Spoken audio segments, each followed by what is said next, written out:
엄마, 저 잘 다녀올게요. 아들이 마지막으로 남긴 말이었습니다. 그날 아침 출근길에 나서던 아들의 뒷모습이 아직도 눈에 선합니다. 그게 마지막일 줄 누가 알았겠습니까? 남편을 먼저 보내고 이제 아들마저 살아야 할 이유를 찾을 수 없었습니다. 하지만 7살 손자 지우가 제 품에 안겼을 때 저는 알았습니다. 이 아이만큼은 제가 지켜야 한다는 것을. 그런데 7년이 지난 지금 며느리에게서 걸려온 전화 한 통이 제 삶을 또다시 뒤흔들고 있습니다. 어머님, 지우 이제 제가 데려가야 할 것 같아요. 며느리 수진의 목소리는 차갑게 가라앉아 있었습니다. 갑자기 무슨 소리야? 지우는 지금까지 나랑 잘 지내고 있잖아. 어머님도 이제 연세가 있으시잖아요. 지우 키우시기 힘드실 거예요. 손이 부들부들 떨렸습니다. 7년 동안 한 번도 제대로 찾아오지 않던 사람이 양육비 한 푼 보내지 않던 사람이 이제 와서 아들을 데려가겠다니요. 수진아, 지우는 나랑 계속 살고 싶어 해. 어머님, 지우는 제 아들이에요. 법적으로도 제가 친권자고요. 전화를 끊고 나서 다리에 힘이 풀렸습니다. 할머니, 왜 그래? 무슨 일 있어? 학교에서 돌아온 지우가 제 얼굴을 올려다봤습니다. 10살짜리 아이가 벌써 제 표정을 읽을 줄 압니다. 아니야, 아무 일도 아니야. 손 씻고 와. 할머니가 내가 좋아하는 떡볶이 만들어줄게. 진짜? 와, 지우가 방으로 뛰어들어가는 뒷모습을 보면서 눈물이 핑 돌았습니다. 이 아이를 어떻게 보내요? 처음 이 아이를 안았을 때가 생각났습니다. 어머님, 저 혼자서는 못 키워요. 도와주세요. 울면서 매달리던 며느리였는데 이제는 완전히 딴 사람이 됐습니다. 그날 밤 잠을 이룰 수 없어 옛날 사진을 꺼내봤습니다. 아들 결혼식 사진 속에서 며느리는 환하게 웃고 있었습니다. 그때만 해도 착한 며느리라고 생각했었죠. 지우가 태어났을 때는 산후조리원까지 다 해줬습니다. 돈이 아깝지 않았어요. 우리 아들 가정이 행복하면 그걸로 됐으니까요.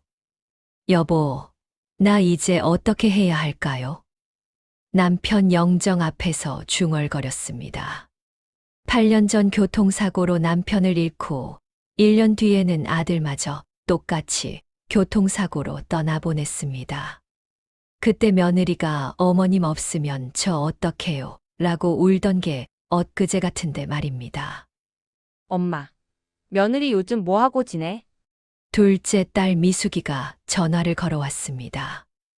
모르지, 연락도 없는 걸 뭘. 엄마, 나 어제 며느리 봤어. 남자랑 같이 있더라고. 그것도 완전 다정하게. 가슴이 철렁 내려앉았습니다. 무슨 남자? 모르겠어. 근데 분위기가 심상치 않았어. 엄마, 며느리 재혼한 거 맞는 것 같아. 머릿속이 하얘졌습니다. 재혼이요. 그럼 지우는요? 새 남자와 재혼하면서 지우를 키울 리가 없잖아요. 미수가, 내가 정확히 어디서 봤어? 확실해? 응, 확실해. 명동 쪽이었어. 남자가 며느리 허리에 손 얹고 있더라고. 며칠 뒤 며느리가 사는 동네에 직접 가봤습니다. 나이 먹고 탐정 노릇을 하게 될 줄이야. 멀리서 며느리가 한 남자와 함께 나오는 게 보였습니다. 남자는 자연스럽게 며느리 허리에 손을 얹었고 둘은 웃으면서 차에 올랐습니다. 다른 남자와 저렇게 다정하게 지내다니. 솔직히 며느리도 인생을 살아야죠. 재혼하는 것까지야 뭐라 할 수 없어요. 젊은 사람이 혼자 늙으라고 할 수는 없으니까. 근데 지우는요? 7년 동안 한 번도 제대로 찾아오지 않고 양육비도 보내지 않으면서 이제 와서 데려가겠다는 건 도대체 무슨 속셈인가요? 엄마, 혹시 며느리가 재혼하면 상속은 어떻게 돼? 큰딸 경희가 조심스럽게 물었습니다. 글쎄 잘 모르겠는데. 엄마, 오빠 죽고 나서 오빠 이름으로 된 아파트 며느리한테 다 넘어갔잖아. 엄마가 오빠 결혼할 때 사준 거. 그건 내 자식 주는 건데 뭐. 사실 그 아파트 살 때 제 속이 얼마나 쓰렸는지 모릅니다. 노후 자금으로 모아둔 돈이었거든요. 근데 아들이 결혼한다는데 신혼집이 없다고 하니 어떡합니까? 부모 마음이 그렇죠. 딸애들한테는 그렇게 못 해줬는데 아들한테는 해줬어요. 그게 그때는 당연하다고 생각했습니다. 엄마, 그 아파트가 지금 시세로 7억은 넘어요. 근데 며느리가 재혼까지 한다면서요? 그럼 그 재산 다 새남편한테 가는 거 아니에요? 미숙이가 날카롭게 말했습니다. 그건 며느리 맘이지 내가 어떻게. 엄마는 왜 맨날 그래요? 우리는 전세금 대출받아서 간신히 사는데 오빠한테만 다 퍼주고. 미수가. 그런 말 하는 거 아니야. 경희가 동생을 말렸습니다. 하지만 속으로는 미숙이 말이 틀린 것도 아니었습니다. 며느리가 7년 동안 지우도 제대로 안 돌보고 시어머니한테 연락 한 번 안 하고 이제 와서 재혼까지 했는데 그 재산을 고스란히 가져가는 게 맞는 건가 싶었습니다. 근데 며느리가 갑자기 지우를 데려간다고요? 경희가 놀란 표정으로 물었습니다. 다음 주에 데리러 온대. 말도 안 돼. 7년 동안 양육비도 안 보내고 명절에도 안 찾아오던 사람이? 엄마, 이상한데? 혹시 엄마 재산 때문에 그러는 거 아니야? 지우가 엄마 손주니까 지우 이름으로 상속받으면 친권자인 며느리가 관리하잖아. 순간 온몸에 소름이 돋았습니다. 설마 그런 이유로 지우를 데려가려는 건 아니겠죠. 하지만 곰곰이 생각해보니 석연치 않은 게 한두 가지가 아니었습니다. 7년 동안 연락도 없다가 갑자기 나타난 것도 그렇고, 재혼을 하면서 굳이 지우를 데려가겠다는 것도 이상했습니다. 할머니, 나 엄마한테 안 갈 거야. 지우가 갑자기 제 품에 안겼습니다. 아이가 다 듣고 있었던 겁니다. 지우야, 언제부터 거기 있었어? 조금 전부터요. 할머니, 나 엄마 얼굴도 기억 안 나. 엄마가 누군지도 모르겠어. 나는 할머니랑 살고 싶어. 아이의 목소리가 떨렸습니다. 지우는 3살 때 엄마와 헤어졌습니다. 그 뒤로 며느리는 1년에 한두 번 왔다 갔다 했고, 작년부터는 아예 오지도 않았습니다. 생일에도 크리스마스에도 설날에도 오지 않았어요. 지우에게 엄마는 이미 남이나 다름없습니다. 걱정 마. 할머니가 지켜줄게. 하지만 속으로는 불안했습니다. 법적으로 친권자는 며느리인데 제가 과연 지우를 지킬 수 있을까요? 다음 날 며느리가 직접 찾아왔습니다. 옆에는 낯선 남자까지 데리고 왔더군요. 어머님, 다음 주에 지우 데려갈게요. 수진아, 지우는 나랑 계속 살고 싶어 해. 내가 7년 동안 한 번도 제대로 돌보지 않았잖아. 어머님, 그건 제가 일이 바빠서 어쩔 수 없었어요. 일이 바빠서 7년 동안 명절 한 번 안 온 게 일이 바빠서라고? 그래, 바빴겠지. 근데 옆에 저 남자는 누구야? 며느리의 얼굴이 굳었습니다. 소개해 드릴게요. 제 약혼자예요. 약혼자라고? 아들 죽은 지 7년 만에 약혼자를 데리고 시어머니 앞에 나타나다니. 저도 사람인데 가슴이 미어지는 것 같았습니다. 축하한다. 근데 혼인신고는 했어. 며느리와 남자가 서로 눈빛을 교환했습니다. 아직이요. 곧 할 거예요. 그래. 그럼 지우는 어떻게 할 건데? 새아빠랑 같이 살라고. 네. 저희가 잘 키울게요. 제가 비웃듯이 말했습니다. 잘 키우긴 뭘 잘 키워. 너 지금까지 지우한테 뭐 해준 게 있어. 양육비라도 보냈어. 며느리의 얼굴이 빨개졌습니다. 어머님, 제 사정도 어려웠어요. 혼자 먹고 살기도 힘들었다고요. 그래, 힘들었겠지. 근데 지우 데려가서 뭐 할 건데? 진짜 키우려는 거야? 아니면 다른 이유가 있는 거야?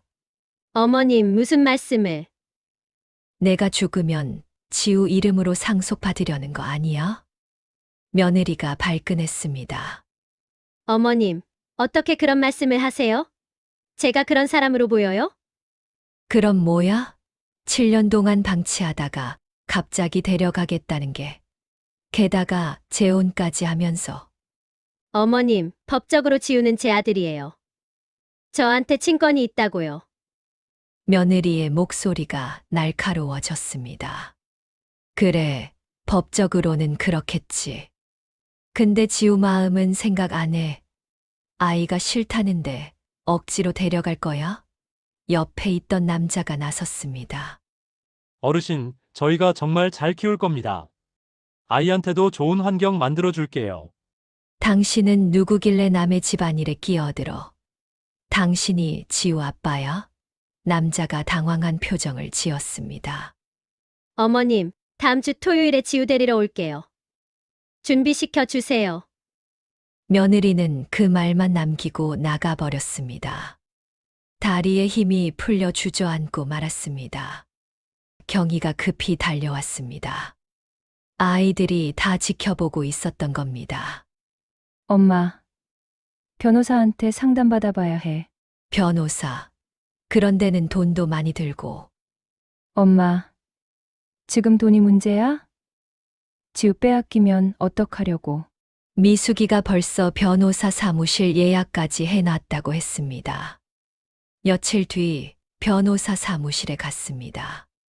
젊은 여자 변호사가 제 이야기를 조용히 들었습니다. 어르신, 며느님이 재혼을 하셨나요?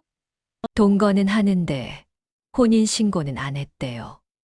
변호사의 표정이 심각해졌습니다. 어르신, 혹시 며느님이 일부러 혼인신고를 안 하고 있는 것 같지 않으세요? 무슨 말씀이세요? 며느님은 지금 대습상속인 자격을 가지고 계세요. 어르신의 아드님이 먼저 돌아가셨으니 아드님이 받으실 상속분을 며느님과 손주가 나눠서 받게 됩니다. 그건 알아요. 우리 아들 죽고 나서 아들 이름으로 된 아파트도 며느리가 상속받았잖아요. 그 아파트 생각하면 지금도 속이 쓰립니다. 제가 아들 결혼할 때 사준 건데 며느리 손에 다 넘어갔으니까요. 맞습니다. 그런데 만약 며느님이 재혼해서 혼인신고를 하게 되면 대습상속인 자격을 잃게 됩니다. 뭐라고요? 그래서 일부러 혼인신고를 안 하고 있을 가능성이 높습니다. 어르신의 상속권을 유지하려고요. 머리가 띵했습니다. 그러니까 며느리가 제 재산을 노리고 있다는 얘기 아닙니까? 그럼 지우를 데려가는 것도 그 때문인가요? 손주가 어르신과 함께 살면 나중에 상속받을 때 손주 몫이 더 커질 수 있습니다.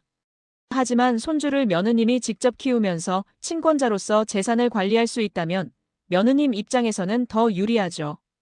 아찔했습니다. 그럼 지우는 그냥 도구란 말입니까?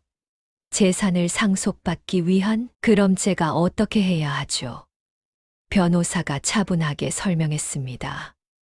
어르신께서 손주의 법정 후견인으로 지정되시면 손주를 보호할 수 있는 법적 권리가 생깁니다. 그리고 그동안 받지 못한 양육비도 청구할 수 있고요. 후견인이요. 그게 가능해요? 네, 가능합니다. 며느님이 7년 동안 양육을 방치했다는 증거가 있으면 법원에서 인정받을 수 있어요. 어르신, 혹시 그동안 지우를 키우신 증거들이 있으세요? 병원 기록, 학교 서류, 통장 거래 내역 같은 것들요. 다 있죠. 7년 동안 제가 다 키웠는걸요. 그리고 어르신, 재산 정리도 미리 하시는 게 좋습니다. 재산 정리요? 네, 다른 자녀분들께 증여를 하시거나 유언장을 작성하시면 며느님이 받을 상속분을 줄일 수 있어요. 집에 돌아와서 아이들에게 변호사 상담 내용을 말해줬습니다. 엄마, 그럼 당장 후견인 신청해야지. 근데 애들아, 한 가지 물어볼 게 있어. 너희는 정말 지우 걱정해서 그러는 거야? 아니면 재산 때문에 그러는 거야? 순간 거실이 조용해졌습니다. 솔직히 말해봐. 며느리가 재산 받는 게 아까워서 그러는 거 아니야? 경희가 한숨을 쉬었습니다. 엄마 둘 다예요. 지우도 걱정되고 오빠 몫이 며느리한테 다 넘어가는 것도 억울하고. 그게 솔직한 마음이에요. 미숙이도 고개를 끄덕였습니다. 엄마, 우리가 나쁜 사람처럼 보일 수도 있는데, 솔직히, 우리도 엄마 자식이잖아요. 며느리한테 다 넘어가는 건 억울해요.